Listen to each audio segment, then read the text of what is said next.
Hello and welcome to another video from fantasyfootballscout.co.uk. My name's David and today I'm joined by Luke for something a little bit different. Welcome to another video from We're going to be talking about Sky Fantasy Football. My name's David. How are you doing, Luke? Slightly different to usual. I think this is one of the things you actually enjoy a little bit more, so I'm guessing you're quite upbeat to be talking about your favourite fantasy game. Definitely, yeah. It's been a little while since we've had it on Fantasy Football Scout, but yeah, really excited. Had a week holiday in the Algarve where I was sat on a sun lounger planning out all my Sky teams and FPL teams for the majority of it. So yeah, just can't wait for it to start now. Yeah, I mean that's the sign of a true fantasy manager of any game, that even when you're on the beach, you're still thinking about it. One thing we just want to clarify before we move on: Joe is fine. He's doing well. He's just on holiday. Much deserved, I should say. It would have been ideal, I suppose, for him to maybe do some of this Sky video as well, because he's much better at Sky than I am. But today the focus really is going to be on picking Luke's brains. I'm a relative newbie to the Sky game, but as long as I'm asking the questions and he's doing the answers, then we've got it the right way around, in my opinion. So yeah, let's crack on now. Obviously, a lot of people are going to be more used to Fantasy Premier League. I know a lot of the people who'll be watching this video, that's usually what they play. But that doesn't mean that the Sky game isn't accessible. So just before we kind of delve into some of the more detailed stuff, Luke, maybe if you could just give us just a few minutes, a few short pointers, some of the key areas where Sky Fantasy Football is a bit different to FPL, and perhaps maybe why you enjoy that particular version of the game as well, because big fan of it, aren't you? Yeah, definitely. And I think where it's really useful is if you're really into your fantasy, which I imagine most people who are watching a video on fantasy football would be. It kind of fills that urge that we will have to pay massive attention to the game and get involved in the game on a different level. Because with FPL, although it is reasonably hands-on, there's obviously quite a lull between the game weeks, and you don't have any changes within a game week. Whereas Sky, you do have that, so it lends itself really nicely to people who want to be more hands-on with their fantasy football. So for me, it kind of fills that gap that I have in between. And of course, it's possible to run both at the same time. There are a lot of similarities. We are going to talk about the differences now, and of course there are some. But in the main, the game is very similar. At the end of the day, the players that do well in real life are going to do well in both games. Your top scorers are near enough the same players. So yeah, it's just like a nice little side game, but obviously with the added benefit that you can win quite a lot of money in Sky. So that's predominantly why I focus it, because I'm a money grabber. So that's why I'm focusing on that. But yeah, in terms of the differences, I think probably the main one really is the fact that the transfers work a little bit differently in Sky. But again, maybe not so much, because in FPL, if you were just to make your transfers throughout the season, you probably get 37, right? 38 game weeks, so you don't have one from the first one. You'd have 37 throughout the season if you didn't do any hits.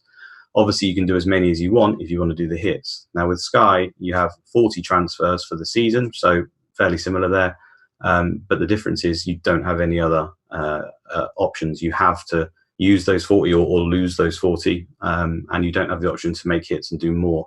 So really, you can kind of aim for that one a week situation, and it's not too dissimilar in that regard. But that is, of course, a difference that we're talking about. Another one is price changes, and that's another big one. FPL obviously has price changes throughout the season. Market sort of reflects what players are doing well, what players are doing bad, and you jump on and off them. Whereas with Sky, the prices are static throughout the whole season. So that can be a good thing and a bad thing. It can be a good thing because you can plan well in advance, and your hand isn't forced in the same way that FPL is sometimes. But the sort of downside to that is sometimes a player will have been given probably a dodgy price, or there's always breakthrough players. And then as a result, they become very, very high owned because obviously they're dirt cheap. They're too cheap for what they are. So in the past, we've had Kane in FPL, for example, really cheap when he came through. I know that was the same there, but he obviously did rise in price. Whereas with Sky, he would just stay the same, and you would just make the game a 10 person game. So the pricing is really key. But it's just something to bear in mind. You can plan further ahead as a result.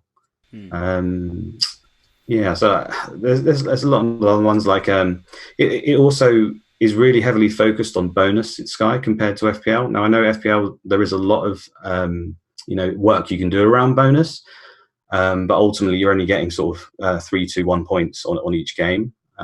Whereas with Sky there is more bonus to be had, and it's not limited to just that pool of players. It could actually, everyone in the whole teams could get bonus if they were able to in a game. There's no sort of limit on the amount of people that can achieve it. And as a result as well, they also bring a lot more players into the pool. So your defensive midfielders, your centre backs are generally really, really good picks because they can actually achieve a lot of points just through their passing and tackling. So it increases the pool of players, which I think is a good thing. Sometimes FPL does struggle in that regard, and we're left with a limited amount. So I do like the fact that I can focus on other options. Yeah, I quite like that element of it because for me, I think it's quite appealing to say members of Fantasy Football Scout who are going through a lot of this this data on a weekly basis, perhaps maybe to pick for their FPL team, and sometimes you can notice certain statistics that perhaps contribute to bonus in FPL. But are kind of a little bit irrelevant. So let's say you've got defenders in teams that don't necessarily keep a lot of clean sheets. The fact that they're making tackles and passes kind of doesn't excite you that much. But those are the sorts of players who can do quite well in Sky because, as you say there, the points are going onto their total sometimes regardless of getting the clean sheet. And it's kind of for managers who actually really enjoy delving into statistics at a really kind of detailed level. The appeal of Sky is great, isn't it? And that's it. It lends itself, like I said at the start, to the person that really wants to get involved in this. There's a lot of the casual players out there that will never be going into the depths that is required. And as a result, it makes it a much more winnable game just on the fact that there's a less people playing it. I think it's generally around 1 million or just below, which obviously is a lot less players playing. And then, like you just said there are a lot of players that aren't predominantly in the public eye that, if you're willing to delve into the data, can prove to be really good options, especially early season before people realise why they're suddenly at the top of the points list halfway through the season. Yeah. Another real main difference with FPL is the captain scenario and the transfer scenario. So I alluded it at the beginning how we have interaction within a game week. With FPL, obviously, you set your captain, and that's your captain for the week, and you do no transfers within the individual match days. Your captain is obviously the same throughout that. Whereas with Sky, you could have a captain. Let's take game week 1. So you could have Salah Friday versus Norwich. You could have, I think, Kane plays Saturday, so Kane versus Villa Saturday, and then on Sunday, remind me, I think Wolves play and Leicester play, I believe. So you could have a captain from one of those teams if you wanted to, and you would keep the points from all three teams. It doesn't trade out like we've had in the past in some other games. So you would keep all of those. You could also make a transfer, so you wouldn't necessarily need to pick Salah or Kane. You could just roll with Salah and then transfer him out and then go Kane. So you could have both. So there's a lot of planning that comes into it. How do we want to use those transfers within a game week, which is predominantly what you want to do, because obviously you're getting an extra player rather than just do it in the gap between the weeks. So yeah, it's quite hands-on, but at the same time, it's very easy to pick up. And I said, I alluded to the money thing. Skybet actually handle all the money in this situation, so you can actually have mini leagues with people you don't know, and all the money will be put into a Skybet account, and they take no rake from it at all. So you can actually find public leagues on their Facebook, on their Twitter, or with friends, and just be safe in the knowledge that all that money is going to be put into account, and at the end, whoever wins is going to get it out based on what parameters you put at the beginning, and Sky won't take any of the money off of you. So it's really useful to for a little learner if you want to put it on the side. Yeah, that's actually one feature that a lot of my mates have said they really enjoy, because I'm sure we've all been there where we've been in a cash league in FPL and there's that one guy that doesn't pay up, right? So then you end up being the guy that won the league, but you don't get as much prize money as you'd hope or whatever. Whereas, as you say, with Sky, you don't really have that drawback because it's handled very well, isn't it? And before we sort of move on to talk about just a few other little bits, I'll just explain. I put on the screen just the slight different the way that points are awarded. This is excluding bonus. We're going to talk about bonus just in a minute. Just for those who don't have too much experience of playing Sky, goals scored for a defender, they get 7 points instead of the 6 that you get in FPL. Midfielders get 6 for scoring a goal. Strikers get 5 points for scoring a goal. All players get 3 for an assist. Clean sheets for a goalkeeper is +7. Clean sheets for a defender is +5. And there's a whole other more disciplinary ones there that are kind of similar to FPL. It just kind of highlights again that actually because you seem to get a lot more points for the basic actions with a lot of these players. People who kind of enjoy your players getting lots of points. Sky is one of those games that just has that added extra excitement, I think, with the additional points that you can score. But let's talk about bonus now, because there has been some changes to the bonus ahead of the new season. So I'm sure that there may even be some people who have experience of playing Sky who have a few questions about this, because last season a big change, I think, in the way that we saw in FPL, with perhaps maybe defenders becoming more useful than forwards at times. So there's kind of been a response on that front from Sky about how the bonus works. So why don't you tell us about that, Luke? And if it's going to perhaps maybe change the way that people play the game, if there's a slight tweak to these bonus points. Yeah, so like I said, there are a lot of similarities. So with Sky, defenders did really, really well this year, the same as they did in FPL. However, they probably did even better in Sky, and particularly centre-backs, as a result of the passing rule. So the passing rule basically means if a player records 60 passes, he will get an extra 2 points. If he records 70 passes, he'll get an extra 3 points. So straight away, people like Virgil van Dijk and Laporte were hitting this metric virtually every game, which meant as they came in at a cheaper price to forwards and midfielders, they provided to be a really consistent captain, because even if they didn't keep a clean sheet, they'd be hitting like 5 points, double to 10 if you were to captain them. And obviously these players were getting a clean sheet in over half their games as well. So not only were they really consistent, they actually had a pretty high ceiling, especially when you factor in the assists that they were getting and the goals throughout the season. So defenders were actually, I had a little look through the list of players, and the 3 top scorers in the game last season were all defenders. So Van Dijk, Laporte and Robertson were your top 3. There were also 9 of the top 20 scoring players overall. So not just in value. In FPL, we've been looking at this thinking, they've been providing great value. Defenders were great value. Yeah, they were great value, but they were also the top scorers. Like, it was just insane how good they were.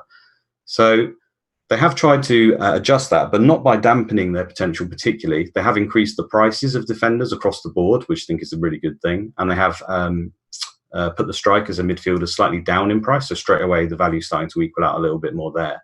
So that's point 1. But rather than just nerf the defenders, they've kept that the same, and they've actually buffed all of the other point scoring metrics for bonus. So tackles is now better. I think, have you got a graphic at all that you were going to put on the screen? Yeah, so what we've got on the screen right now is just the updated way that they're going to do their bonus. In terms of, I think what you were mentioning there, on the tier 1 bonus, it was, I think, was it 3 shots on target would get you 1 point, or basically effectively now it's yes. 2 shots on target equals +2 points in the tier 1. And so as we've been talking about this in the last few days, I mean, there's actually quite a lot of players who seem quite capable of getting 2 shots on target. For most strikers, that's the minimum you'd expect, I'd imagine. Especially on your premium end, your Kanes and your Salahs and that sort of player. So then that particular tier 1 bonus is now a lot more accessible for those premium players, isn't it? That's it, yeah. So tackles, saves, and shots, which are the other 3 things apart from passes, have all been buffed slightly. And if the right graphic is up there, basically shots tier 2 last season, so you had to have 5 shots on target. Only 5 times was that earned throughout the entire season. So strikers were never getting 5 shots on target, pretty much. If you apply it to the new scoring system, so they only need 3 now to get tier 2, they would have 152 people. So straight away, it's a massive jump, 145 or whatever it is, plus extra times that would have been earned. And then when you go down that level, so shots tier 1 was 3 shots on target. Only 152 did that last time. Now it's going to be 2 shots on target, so that would have made 515 people. So a massive jump, around 400 there of times that would have been increased. So that now means that strikers, you can kind of be safe in the knowledge, especially with the likes of the people you mentioned, Kane and Salah, the shot-happy strikers. If I put the captain armband on them and they don't do anything, I would like to think that they're going to be achieving the shot bonus. So at least when they blank, they still consistently return you points, which is what the defenders' biggest draw was last year. So they have really tried to equal those out, and I'm interested to see how that plays out. There could be a number of very, very cheap strikers, for example. I'm thinking of people like Delafeo, who like a few shots. Who could earn that at quite a cheap price. So it'll be interesting to see how they match up throughout the season. Definitely, yeah. Well, I mean, let's move on then to kind of look at some of these players in more specific detail. Looking at some of the strategy for that first 4 weeks, and you already sort of alluded to there. Last season, you were looking at these defenders and going, oh well, they look like the stronger or more reliable captain candidates with a higher ceiling sometimes as well. Looking at some data from last season we've got on the screen now, we can see how often some of the key clean sheet takers were doing in terms of their defensive stats. So what we've got on the screen right now is the defenders who kept the most clean sheets last season. So we've got your Laportes, Van Dijks, David Luiz, Kyle Walker, Azpilicueta, Robertson, Alonso, Alexander-Arnold, all kept over 14 clean sheets last season. But with a specific look at their Sky bonus passes, Sky bonus for passes on tier 2, for example, we've got Laporte 25, Van Dijk on 18, Luiz on 16. Looking at tier 1, Van Dijk 9, Walker 10. So you've obviously mentioned Van Dijk there. In the bonus for those passing things, a considerably high amount of time. Looking at Liverpool's fixtures for the start of this season, we can have a look at some of Salah's attacking stats in a minute. But I mean, are you already in a position where you'd consider Van Dijk again for the first couple of weeks? I mean, yeah, because he was the top scoring player last year, quite comfortably. Nearly 300 points. So, I mean, we apply that to FPL. Virtually no one I know is going without Salah for the same rationale. He was the highest scoring player last year. Doesn't seem like Liverpool have changed much. I don't see any reason why things would necessarily change in that area. Yeah, they may slightly dip in clean sheets, but I can't see the style of play changing in any way. So, Van Dijk, he's got to be massive consideration. He comes in at 10.5 million, so he is still cheaper than a lot of the most popular strikers in the game. So it's pretty much a no-brainer in that regard that you probably want Van Dijk, or at least other Liverpool options or Man City options that will be getting passing bonus from the start. And like you said, those fixtures before overhaul. Another factor I just need to throw in there, the overhaul is actually forced. So that's like a wild card in Fantasy Premier League. And that will happen in the first international break after 4 weeks. So you are literally only setting up your team for just 4 weeks. And when you look at the fixture ticker, Liverpool obviously stand out massively there. So it's a big gamble to go without them, I would say. Yeah, definitely. Let's look at Salah. Sort of is it more attacking stats now? As we sort of mentioned before, it's sometimes tricky to compare a defensive player with a forward player because they're obviously achieving their points through different avenues. But we can obviously still have a look at what Salah is capable of. I mean, a lot of it's not a huge surprise. I mean, we know what type of player Salah has been in fantasy games for the last few years. What we've got on the screen now is basically sort of some of the top scoring attacking players from last season. I've got players who scored 13 goals or more, sorted by minutes per shot on target. And there we are. We can see that Salah top a shot on target every 51.7 minutes, which obviously is great. It's very impressive. But I mean, I suppose as a relative newcomer to this, correct me if I'm wrong, Luke. If we're looking at 2 shots on target are going to get you +2 on the tier 1 shots on target. A minutes per shot on target of 51.7. That is actually just under 2 shots on target per game. And he was the best at it last season. So, with that in mind, that's not to say that the 2 extra bonus aren't necessarily achievable. And certainly the Norwich game, we imagine Norwich will concede quite a lot of shots because the research we've been doing into their defence isn't really that great, and a few injury problems as well. But across the course of the season, it possibly indicates again that even with that slight tweak, that actually the defensive options, may still be the more reliable ones, even after we've looked at how attacking some of these attacking players are.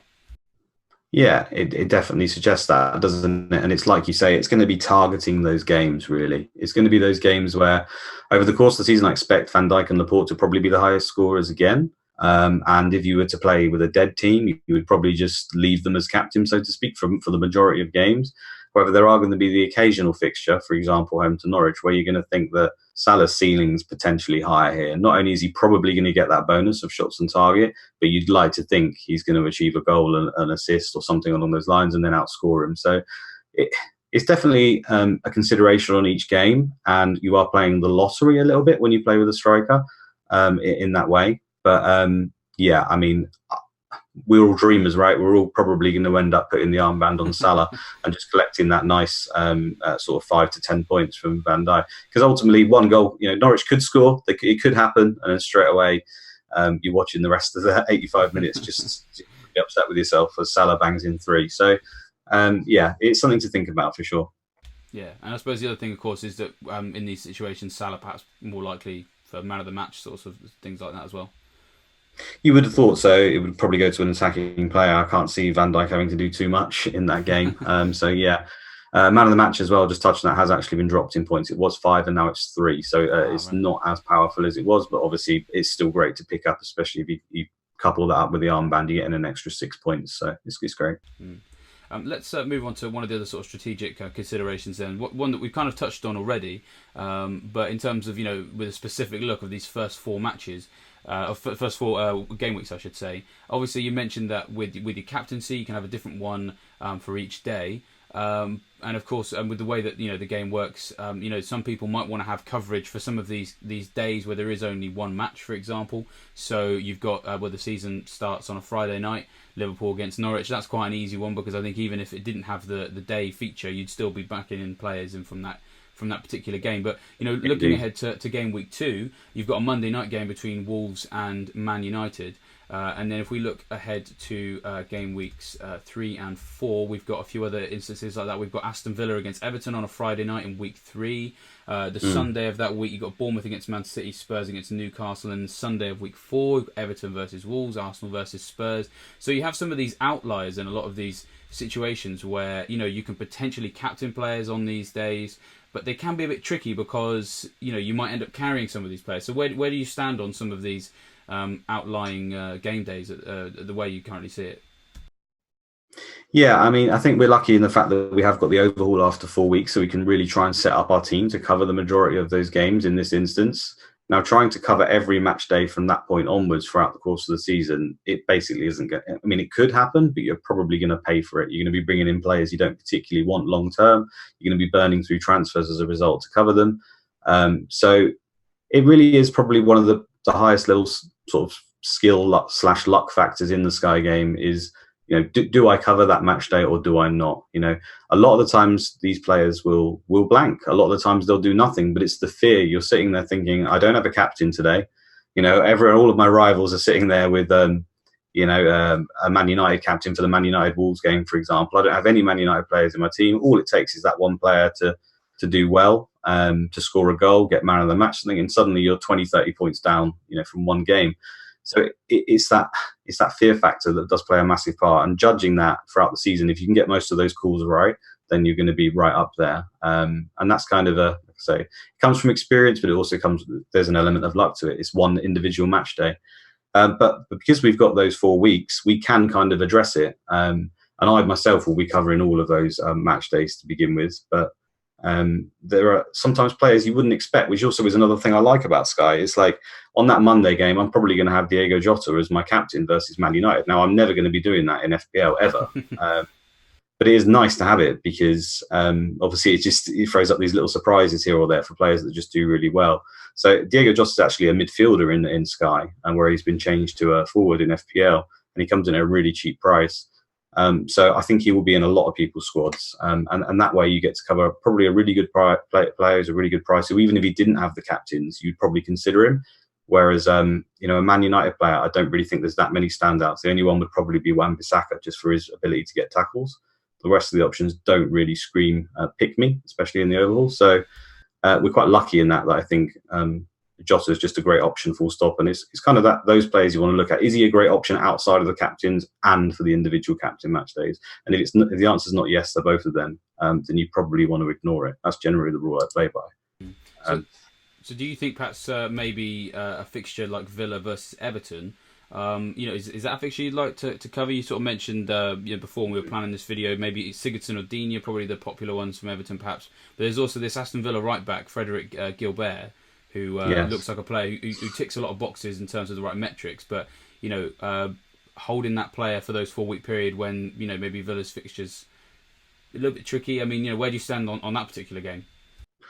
Yeah, so that's a prime candidate where I potentially would miss that game normally, but because we've got that overall to reset, I'm probably thinking of having someone, especially when it's so early in the season. You want to get off to a good start. Most people are going to have a captain that week, so I think the popular ones will be the obvious players out there for most of the player base: your Sigurdsons, your Richarlisons, maybe your Dignes.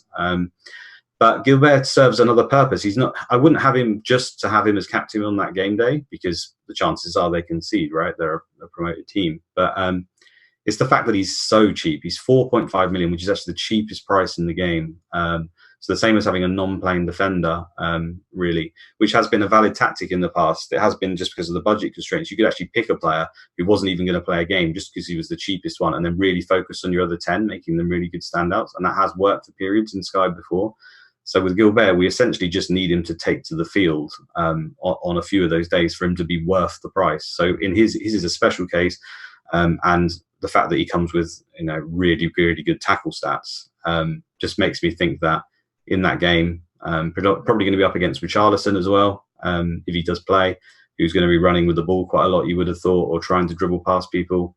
It screams just an easy fix for that match. Put in that really cheap player, probably pick up tackle bonus, probably concede, but you'll come away with 6, 7, 8 points, which is probably going to be either equal to anyone who does an Everton player, and they've spent a lot more money, or may even beat it just from consistency rather than Sigurdsson may blank. It does happen.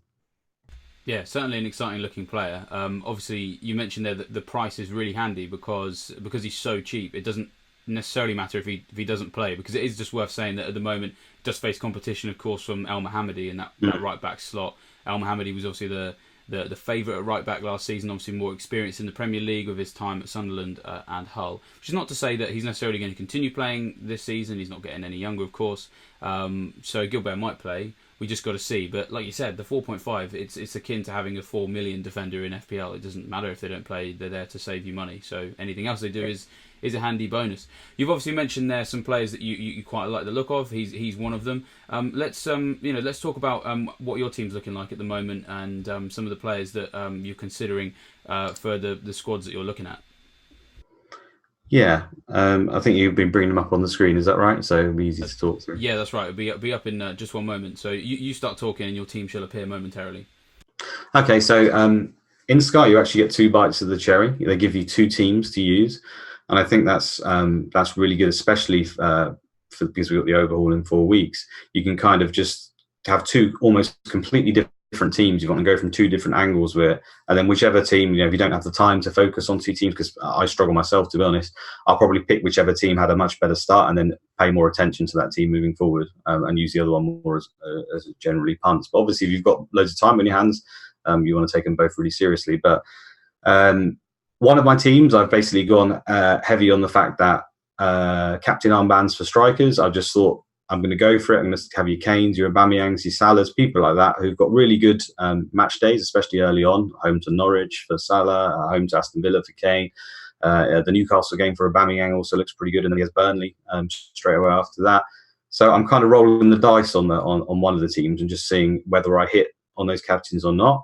They're still backed up with some really good defensive options in that team. So I've got Trent Alexander-Arnold. I've still got Alisson in goal. Zinchenko, who looks like he's probably going to play the majority. And obviously, passing bonus is a factor with these Liverpool and Man City defenders. They just generally get passing bonus across the board. And then with midfield, in that particular team, I've gone for just people with good fixtures and who like to have a shot. And also cover the captain. So Maddison, Jota, Delafeu, and Fraser are my 4. A mixture of basically either playing up front or being heavily involved in the final third, taking quite a few shots and set pieces. It's kind of just mid-price across the whole middle there, and just hoping that they generally prove to be really good value, the mid-price midfielders, if you can get on the right ones. So that's the predominant focus for that team. And my other team is going to be more along the lines of what we've been talking about, really, is just looking at the expensive defenders and just sitting back and hopefully clocking all of their passing bonus. So I don't know if you're able to bring that one up on the screen, but it is really a more safer choice. I've gone with Salah and Sterling up top, who are probably going to be the highest scoring attacking players. So that's the general consensus. And then the midfield is generally the same as the other team. Just dropped 2 of them and swapped them in for Van Dijk and Laporte is pretty much where I've gone on that. So if the defence is continue to churn in these points like we think they will, I think that team will probably end up outscoring the other one, although it does appear less exciting on paper. It just depends whether my captains hit or not on the other one, really. So I've given myself 2 goes, but all those players there in those team, I think will be very popular amongst some of the high-level Sky players. Also, I'm in quite a few groups and WhatsApp chats and stuff, and I'm seeing generally the same sort of players feature quite predominantly. Obviously, still a way to go before the season starts. There may be some interesting players that come in and change that, but that's where I am at the moment. Yeah, it's really cool that you're able to have sort of 2 goes at it, because there's so many different strategies that you can do. We've alluded to them on this video in quite some detail. And yeah, like it's just for people who play FPL and want to play 5 at the back, for example, seeing just how powerful a team can be with, especially with your second team here, it's to someone who doesn't have too much experience of the Sky game. The fact that a 5 at the back with those big premium defenders is considered the safer bet is just, for me, really kind of highlights the differences between the 2 games. But in a way that's quite exciting, because defenders getting those sorts of points is always quite exciting. And yeah, obviously, of course, the first draft as well, going down the route of trying out those premium forwards. That's what's really handy, is that you can basically take 2 approaches to the game when you're doing your pre-season planning, which I'm sure people who've done a million FPL drafts, for example, would probably quite like. Opportunity to have more than one. It'll be great, right? And then we can just pick whichever team did better. Yeah, it is really handy, to be honest with you. And there's a number of different strategies you can employ. In the past, going with an entire block defence of a team, for example, has worked wonders. There was one season, I think it was Huddersfield's first season in the Premier League, they actually kept 3 out of 4 clean sheets in the first 4 weeks. And they were obviously incredibly cheap, as no one expected them to do well. So if you'd have gone with a back 5 from Huddersfield and literally just spanked all your cash in the premiums in midfield and forward, you would have had an amazing start. So going with a block defence can really work out. It's a high risk, high reward strategy potentially, and is something also I've considered and has worked in the past. So it's something to think about. If you think a team's going to get 4 clean sheets out of it, nail the whole back 5 in there, you're going to clean up points. And then there will be a team that keeps probably 3 or 4 clean sheets in the first 4 weeks. It's just knowing who it is, that's the issue. Yeah, exactly. Well, I mean, that's a nice little segue into just another piece of strategy that you wanted to mention, of course, which is with this overhaul coming up. Obviously you want to be using as much data as you can to inform, the team that really is going to set you on a long way until about February sort of time. But there is a little caveat of just how much can you trust the early couple of game weeks. I think you have an example from last season where the early game weeks were unreliable. So yeah, how do you strike the balance between using that early data but also not reading too much into it? Yeah, I mean, that's it. There was a few exceptions, but generally, obviously, the more information is better, right? So we'll have 4 weeks worth of data to work through. You're obviously going to have to use that. Obviously, using the members site on Fantasy Football Scout really helps with that. You can go in and look at all these intricacies of the passing, shots on target, stuff like that. And you really want to use that to base your team, along with fixtures, obviously, for moving forward. So it's definitely useful, and it's really handy because it just gives you that reset, like go again. Now you've got more information that you had. Pick as good a team as you possibly can. Excellent. But you just have to be wary, of course, like anything when you're looking at data, that it's a really small data set. It's 4 weeks worth of data. And apart from the season where Leicester won and Mahrez and Vardy and were the best players from game week 1 and continued throughout, there's generally a swing at some point. So an example I've got was Seri from Fulham, who was signed for them. In the first 4 weeks, the guy was amazing. He was really, really cheap. He was like between 7 and 7.5 million. Playing in midfield, he was getting attacking points. I think he scored a goal, got an assist. He got man of the match. But on top of that, he was getting passes and tackles in nearly every game. And he just looked like he was incredible. He was definitely going to be a long-term pick. And the majority of people, including myself, went for him. And then we all know what happened. Fulham just became dreadful. He got dropped out of the team. He was never hitting the passing or tackles because they never hold on to the ball. And it was just a tragedy, really, because he's so cheap, you've obviously based the rest of your team around him. And it's not like FPL where you can just take a hit and rearrange it. You're obviously using precious transfers then to possibly restructure all over your team. So it's just something to bear in mind that if a player looks like it's too good to be true, sometimes they might be. And also, especially if they're very cheap, you want to make sure you built an exit strategy into your team. So Gilbert would be a perfect example in this scenario. He could start all four, do really good with tackles, but then Aston Villa could start getting spanked and he could get dropped for Elmandi, and you've built your whole team around a 4.5 defender to get the other options. And there is no one at that price that you could swap him to. I think the next would probably be Dawson in around the 6.1 million mark, so a massive jump there. So yeah, it's just sort of a caveat to the data. Just you have to, luck plays a part, but you just have to be aware of it, really. In terms of any other strats, I think generally I mentioned about the transfer usage and when to use it. It is one of the skills in Sky, and when to ignore a captain day. And generally, apart from the captains, you want to kind of look at the game weeks and think, okay, if I swap player X out, so let's say Kane's playing Saturday and Aubameyang's playing Sunday. You have Kane on Saturday, you don't have Aubameyang. You think, I'm going to bring him in. If Aubameyang then plays on Saturday the next week, and Kane on then on the Sunday, they kind of do the switch around. You can actually use a transfer and get 2 games out of that player and then bring the other one in. So then you think to yourself, well, is that worth 2 transfers? Is it worth using 2 transfers just to cover those 2 games? In some cases it might be, in some cases it might not. And when you start factoring in Champions League, League Cup, FA Cup, sometimes you have a team that will play 3 times before the other team plays.